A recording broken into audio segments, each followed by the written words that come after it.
Okay guys, so this is how you properly clean your chicken. As you see, I have cleaned out my sink, I have bleached it, all that good stuff, but my chicken is still sitting in a container. So you want to go ahead and run that cold water over your chicken. You want to pick that chicken up, rinse it off really good on both sides. This fat right here that you see, we're going to cut and clip that. Okay guys, so we're still rinsing it off with cold water. We're still got our knife and just cleaning it.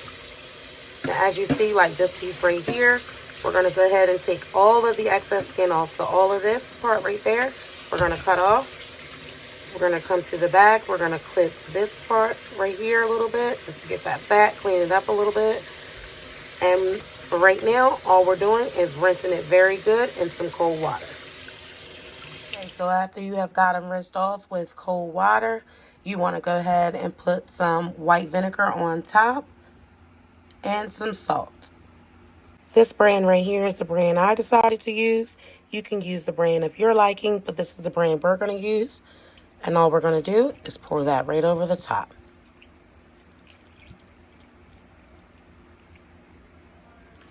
Okay. Then we're just going to go ahead and get some regular salt and put some salt in it. Now that's enough salt in it, we're only going to put about 2 tablespoons of salt. That's it. And then we're going to go ahead and let that chicken soak in there for about a good 10 to 15 minutes. After it has soaked for about 10 to 15 minutes, we're going to bring it over here to the sink and rinse it off again with cold water. Front and back, guys. Front and back. Okay guys, so after I got the chicken all rinsed and cleaned from the vinegar and salt, I let it sit for about 15 minutes to make sure it was nice and thorough. Rinsed it off again with cold water. Took the chicken out of this pan, re-cleaned this pan, and then put the chicken back into this pan. Okay, so here's how it's looking before we get it seasoned. Let's get into the seasoning. Okay guys, so we're going to barbecue today and we're going to take you along our journey and cooking our sides. Right now we have gotten some regular bacon in the pan and we are waiting for it to cook before we drop our string beans in there. So let's let this bacon fry up and then we're going to come back and put our string beans in. Let's go. Okay everyone, so after that bacon is nice and crispy or cooked to your liking, the bacon is finally cooked to my liking. So I'm going to go ahead and dump the string beans in there. Now I have drained the water that comes with the string beans off of the can. So we should just be dumping dry string beans in there. Now it's a little bit as you see, but it's not much left in there. You want to try to get majority or if not all of that water out. Okay. We're going to let that sit just like that on top. We're going to come in with some natural seasoning and we're just going to sprinkle a very little bit on top.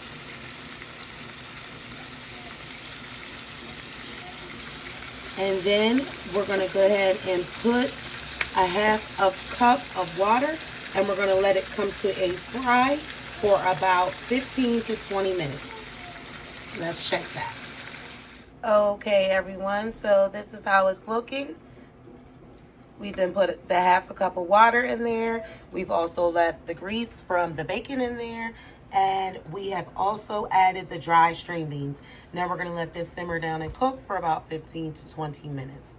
Let's check back in a little bit and see how it turns out.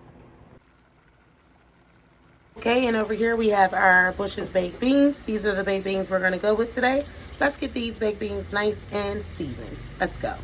Okay, and over here we have our baked beans.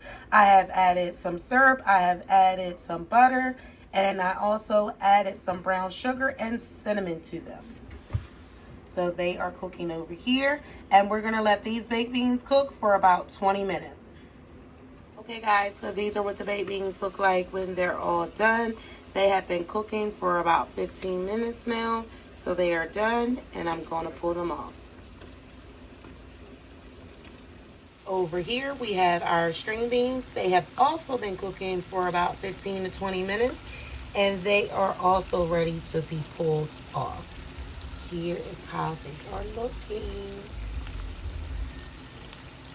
Okay, y'all, so this is the charcoal that we decided to use right here. And I'm going to pull out our little grill over here. Now, we do have our bigger one right here, guys, which we will be doing tutorials with this one as well and vlogs.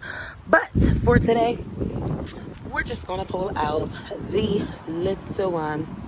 Okay, so let's go ahead and get it filled with charcoal. Okay, guys, so we want to make sure that coal is evenly spread on the grill. Not too much because we don't want it to burn and cook too fast. Then we want to go ahead and saturate our coals really, really good. You want to get those nice and saturated. Make sure you saturate each and every one of the coals nice and evenly.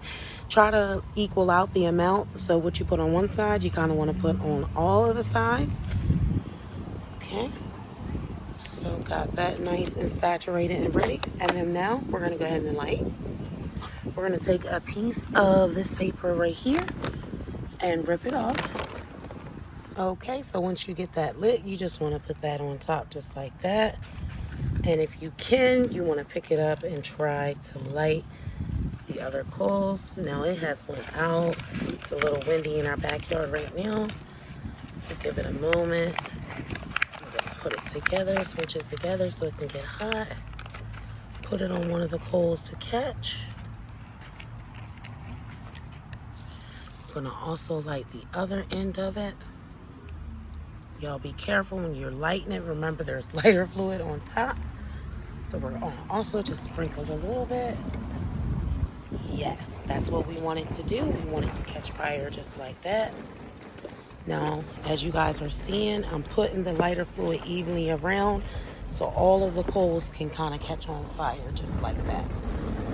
See how all of them is now caught on fire? That's exactly how we want it. We want it evenly on fire, not too much. Now that's plenty. We don't want to catch the whole backyard on fire, so this is plenty. Okay?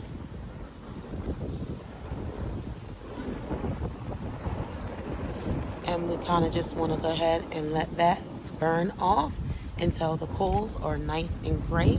Each of the coals need to be gray and holding a steady fire. We'll be back. Okay guys, so our coals are almost ready. We're going to let the smoke burn off for another like 2 minutes. And then we're going to go ahead and drop our chicken on the grill. Here's how it's looking. These are what your coals should be looking like. You're going to let all of that smoke burn off because you don't want none of that in your food. You want to just go ahead and let that burn right on off of there. Hey guys, so when your coals look like this, they are ready for your food. The coals need to be white. They don't have to be all white, but they need to be partially white as you see in the photo.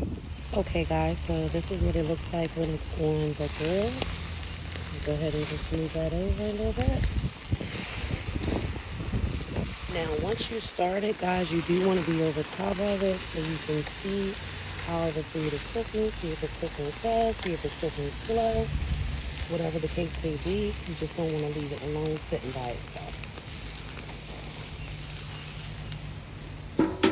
Okay, y'all, so this is how it's looking. This is how it's cooking so far. It's been cooking for a total of about 5 minutes now. It's not done, nowhere near done, and we did not pre-boil it. We did it straight raw onto the grill. And this is what it's looking like. Okay guys, so this is how it's looking so far. This is about 15 minutes on the grill.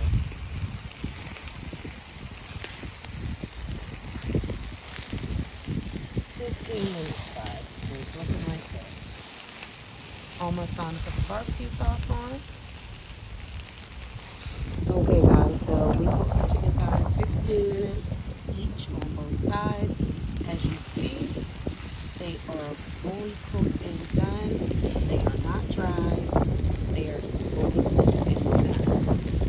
Now don't worry about them because they are chicken thighs. They get burnt a little bit and we are cooking on the grill, guys. We just want to make sure that the food is properly cooked and done. So don't worry about it getting a little bit of burnt. It'll be okay, just as long as it is done inside and out. That's how it's looking, guys.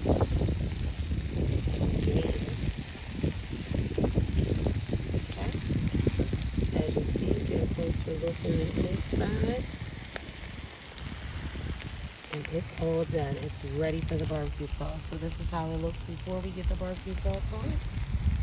And we're going to put the barbecue sauce on it and come back for the final result. Okay guys, and it is done. This is what it looks like with our barbecue sauce on top. We're going to go ahead and get ready to pull it off of the grill. Yes, yummy. This is what it's looking like, guys. Okay, so we're going to go ahead and get our burgers on the grill. Now, I did not do any patted burgers this time. I had bought some store-bought ones. They were Angus burgers, so this is what they're looking like. I put a little seasoning on top. All I did was put a little bit of natural seasoning and a little bit of hamburger seasoning.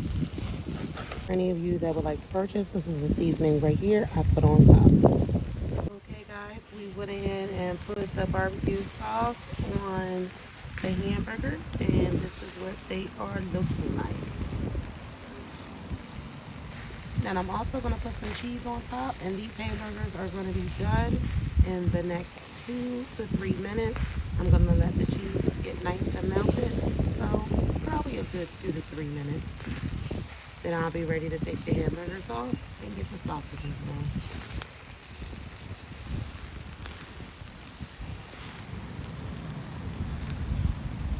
Okay guys, so here they are. Some of them I put cheese on them, some of them I didn't. We're going to go ahead and pull these off of the grill.